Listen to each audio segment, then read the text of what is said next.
Welcome to my channel Abhishek and Vivek classes. आज हम लोग और ज़बरदस्त टॉपिक पढ़ने वाले हैं एनिमल किंगडम। साथियों, इस चैप्टर से कोई भी एग्ज़ाम हो उससे हम हमेशा ही क्वेश्चन आते ज़रूर हैं, तो हम लोग इसको बहुत अच्छे से पढ़ेंगे और मेरी गारंटी आपको पढ़ने में बहुत मज़ा आएगा। तो आप लोग क्या करिए, फटाफट वीडियो को लाइक कर दीजिए और पढ़ना स्टार्ट करते हैं। देखिए, सबसे पहले हम समझते हैं क्या होता है एनिमल किंगडम। एनिमल किंगडम का मतलब होता है जंतु जीव। जीव जंतुओं का वर्गीकरण कैसे कैसे किया है। देखो, एक साइंटिस्ट थे लिनियस, इन्होंने क्या किया था, जितने भी जीव जंतु हैं उन सबको कैटेगरी में बांट दिया था, तो उन्हें बोलते हैं जनक। यानी कि एनिमल किंगडम यानी जंतु विज्ञान का जो जनक है वो है लिनियस। कौन है? लिनियस कहा जाता है। देखिए, इन्होंने क्या किया, जीव जंतुओं को दो ग्रुप में बांटा। पहले कहा एक कोशिकीय और बहुकोशिकीय। एक कोशिकीय का मतलब होता है यूनिसेलुलर, बहुकोशिकीय मतलब पॉलीसेलुलर, यानी ऐसे जीव जिनका शरीर सिर्फ एक ही कोशिका से बना है, एक कोशिकीय। जिनका शरीर कई कोशिकाओं से मिलकर बना है, बहुकोशिकीय। तो इन्होंने किया क्या, उठा के जीव जंतु जितने भी सबको दो ग्रुप में बांटा, दो वर्गों में, एक कोशिकीय और बहुकोशिकीय। एक कोशिकीय जीव का शरीर एक कोशिका का बना होता है, बहुत सिंपल है।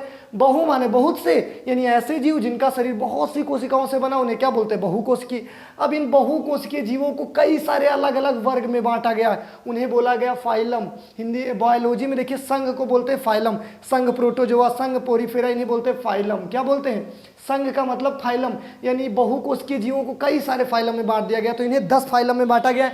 पहले हम 10 का नाम देखते हैं, फिर एक एक को डिटेल में समझते हैं। देखिए, सबसे पहले प्रोटोजोआ पोरीफेरा। देखिए, याद कर लीजिए पहले कैसे, दोनों का नाम पास है तो protozoa porifera, protozoa porifera, protozoa porifera coelenterata, protozoa porifera coelenterata. साथ में बोलिए दोस्त, याद हो जाएगा, प्रोटोजोआ पोरीफेरा सिलेंड्रेटा। उसके बाद क्या था आपका? Platyhelminthes, aschelminthes, platyhelminthes, aschelminthes, annelida, annelida, arthropoda, mollusca, echinodermata, chordata. फिर से एक बार बोलिए, protozoa porifera, protozoa porifera, coelenterata, platyhelminthes, aschelminthes, annelida, arthropoda, mollusca, echinodermata, chordata. अब हम लोग समझते हैं एक एक चीज को पढ़ना। पहले पढ़ते हैं प्रोटोजोआ के बारे में। देखिए, प्रोटोजोआ क्या होता है। प्रोटोजोआ में एक कोशिकीय जीव होते हैं, इनमें ऊतक नहीं पाया जाता। प्रजनन इसमें क्या होता है? तेजी से। प्रजनन का मतलब क्या होता है? जो बहुत छोटे छोटे, एक कोशिकीय माने दिखाई नहीं देते। हम लोगों तो कोशिका दिखती कहाँ, और एक कोशिका तो और, यानी पहले सबसे छोटे बहुत, फिर धीरे धीरे धीरे धीरे धीरे बढ़ते बढ़ते बढ़ते बढ़ते इस क्रम में क्या किया गया? जीव जंतुओं को बांटा गया है। तो प्रोटोजोआ में एक कोशिकीय जीव होते हैं, इनमें ऊतक नहीं पाया जाता, इसमें प्रजनन बहुत तेजी से होता है, यानी बहुत जल्दी जल्दी पैदा हो जाते हैं। सबसे बड़ा, ये क्वेश्चन देखिए कई बार पूछा गया, सबसे बड़ा प्रोटोजोआ एसिटाबुलेरिया, वह सबसे छोटा माइकोप्लाज्मा है। पैरामीशियम को हरा प्रोटोजोआ कहते हैं। इसके एग्जांपल देखिए, पैरामीशियम, अमीबा युगलिना। ये ज़्यादा क्वेश्चन पूछा जाता है, आपसे क्वेश्चन पूछ देगा अमीबा निम्नलिखित में से किस फाइलम में आता है? तो प्रोटोजोआ में। तो ये याद रखिए, amoeba paramecium euglena, amoeba paramecium euglena, amoeba paramecium Euglena. Paramecium को हरा प्रोटोजोआ कहते हैं। अमीबा, आपसे क्वेश्चन ये कई बार पूछा गया, अमीबा भोजन कैसे बनाता है?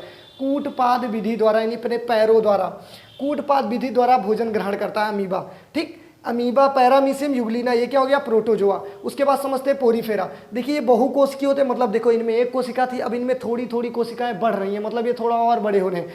ये बहुकोशिकीय होते हैं, लेकिन कोशिकाएं अंगों का निर्माण नहीं कर पाती, मतलब अभी कमजोर होती हैं। इनके शरीर पर असंख्य क्या पाए जाते हैं? छिद्र, छोटे छोटे पाए जाते हैं। इसका एग्जाम्पल है स्पॉन्ग। क्या है? स्पॉन्ग एग्जाम्पल है, जैसा कि आप देख पाएंगे इस पर स्क्रीन पर। सिलेंड्रेटा क्या होता है? ऊतक का निर्माण। सिलेंड्रेटा में क्या होता है? इसमें ऊतक का निर्माण हो जाता है, यानी पहला ऐसा फाइलम जहाँ सबसे पहले ऊतक का निर्माण होता है। सिलेंड्रेटा याद रखिएगा। यह मुंह से धागेनुमा संरचना, इनके जो जितने भी इसमें जीव जंतु आते हैं उनके मुंह से धागेनुमा क्या निकली होती है? संरचना निकली होती है, जो भोजन पकड़ने में हेल्प करती है। इसके एग्जाम्पल हाइड्रा, जेलीफिश, मूंगा। अब ये एग्जाम्पल जरूर याद रखिए, क्योंकि पेपर में पूछ देता है हाइड्रा, जेलीफिश, मूंगा, ये सब किस फाइलम के एग्जाम्पल है? तो आप क्या बताएंगे? सिलेंड्रेटा। देखिए, प्रोटोजोआ एक कोशिकीय होता है, ऊतक नहीं पाया जाता। सबसे बड़ा acetabularia, mycoplasma, amoeba paramecium euglena, amoeba paramecium euglena. Porifera में क्या होते हैं? थोड़ा थोड़ा जीव बहुकोशिकीय हो जाते हैं, लेकिन ऊतक का निर्माण नहीं हो पाता। इसका एग्जांपल स्पॉन्ग। सिलेंड्रेटा, ऊतक का निर्माण होता, मुंह से धागे निकले होते हैं। हाइड्रा, जेलीफिश और मूंगा। अब हम लोग एक बार स्क्रीनशॉट लीजिए, नेक्स्ट हम समझते हैं आगे क्या क्या होता है ना। एक बार स्क्रीनशॉट लीजिए इसका। हम समझते हैं प्लेंटीहेल्मिन्थीज के बारे में। देखिए, इसके जो हेल्मिन्थीज होते हैं उन्हें बोलते हैं क्रमी, यानी इनका शरीर फीता की नुमा होता है। इनका शरीर चपटा फीता की तरह होता है। इसमें टैप वार्म आते हैं, यानी फीता नुमा जो जीव होते हैं वो सब आते हैं किसमें? प्लेंटी हेलमिन्थीज में। उसके बाद स्केलेमिन्थीज क्या होता है, इसमें भी वार्म आते हैं लेकिन इनका शरीर बेलनाकार होता है, यानी इसे हुक वार्म भी आते हैं और राउंड वार्म, यानी इसमें ऐसे जीवों को रखा गया जिनका शरीर गोल गोल हो और बेलनाकार टाइप का, इसीलिए बोलते हैं राउंड वार्म और हुक वार्म। कहाँ पर आते हैं, स्केलेमिन्थीज वाले ग्रुप में आते हैं। इसमें इनसे क्या होता है, फाइलेरिया नामक बीमारी हो जाती है। देखिए इसमें राउंड और हुक वार्म, इसमें क्या आते हैं, टैप वार्म यानी फीता की तरह। एनालिडा क्या होता है, इनालिडा में जो भी जीव रखे गए उनका शरीर लंबा, पतला व खंडित होता है। इनका शरीर बहुत ही लंबा होता है, पतला होता है और खंडित खंडों में बटा, जैसे जोंक, नेरिस, केचुआ। ये याद रखिएगा, सबसे चीज़ ये पूछा जाता है, जोंक, नेरिस और केचुआ किस फाइलम में रखे गए, तो आपको बताना होगा ये किस, एनालिडा में। जोंक देखो एक एंटीसेप्टिक लार छोड़ती है। जोंक जो होती है ना, शरीर पे जो पिंपल्स वगैरह रखे होते हैं उन्हें पी लेती है कि नहीं। और इसका मतलब मार के लोग अपने उस पर भी लगाते हैं, जिससे बाल वाल उग जाए खोपड़ी पर। नेरिस, केचुआ के देखिए 8 दिल होते हैं, 8 दिल, सोचिए 8 दिल होते हैं इसके। मेल और फीमेल क्या होते हैं, एक ही शरीर में होते हैं। आगे मेल होगा तो पीछे फीमेल, यानी मेल और फीमेल क्या होते हैं, एक ही शरीर में। ये सीटी द्वारा गति करता है, ये भी क्वेश्चन कई बार पूछा गया। आर्थ्रोपोडा क्या होता है, सबसे बड़ा संघ होता है, इसमें लगभग 8 या 10 लाख जीव आते हैं। इसमें वाह्य कंकाल पाया जाता है, इनके 8 पैर होते हैं। इसमें मच्छर, चींटी, बिच्छू, केकड़ा ये सब पाए जाते हैं। इनका शरीर में क्या होते हैं, हड्डियां बाहर होती हैं।